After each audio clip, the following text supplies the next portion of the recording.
Singapore has just made history.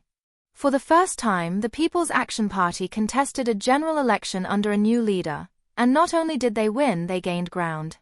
What does this mean for our nation's future? Stay tuned as we unpack the significance of this political milestone. Welcome to 2230, where we delve into the stories shaping Singapore's future. On May 23, 2025, a significant event unfolded at the Istana. Over 600 guests gathered on the lawn to witness the swearing-in of Prime Minister Lawrence Wong and his new cabinet. President Tharman Shanmugaratnam addressed the nation, expressing full confidence in Wong's leadership and the direction Singapore is heading.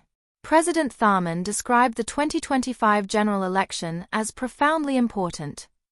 It marked the first time the ruling People's Action Party (PAP) contested under Wong's leadership. Contrary to typical post-leadership transition trends, the PAP improved its vote share, a testament to the electorate's trust in the new leadership. Tharman highlighted the decorum and mutual respect maintained throughout the campaign, crediting the electorate for this civility. He noted a significant demographic shift, with many younger voters participating who did not experience Singapore's early nation-building years. These voters bring fresh concerns and aspirations, shaping the nation's future trajectory. The election was more than a routine selection of representatives. Singaporeans were choosing not just their members of parliament or town councillors, but also the political leadership to write the next chapter of the Singapore story with them. Campaign debates focused on pressing issues: cost of living, employment, housing, immigration, and Singapore's response to global changes. Voters expressed a desire for a political landscape that balances strong leadership with diverse voices in parliament. They preferred the strongest team possible to govern Singapore while maintaining alternative voices in parliament. Tharman praised Singaporeans for upholding mutual respect, resisting the politicization of race and religion, and standing firm against foreign interference. This election outcome sends a strong international signal of Singapore's unity and collective resolve.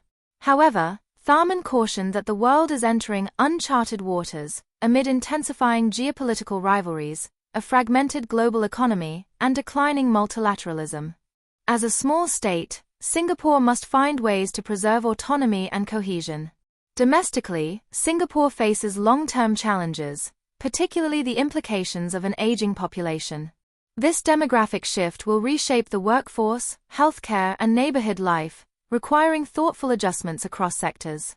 Tharman called for creative investments in education, skills training, and lifelong learning to ensure every Singaporean can succeed and contribute.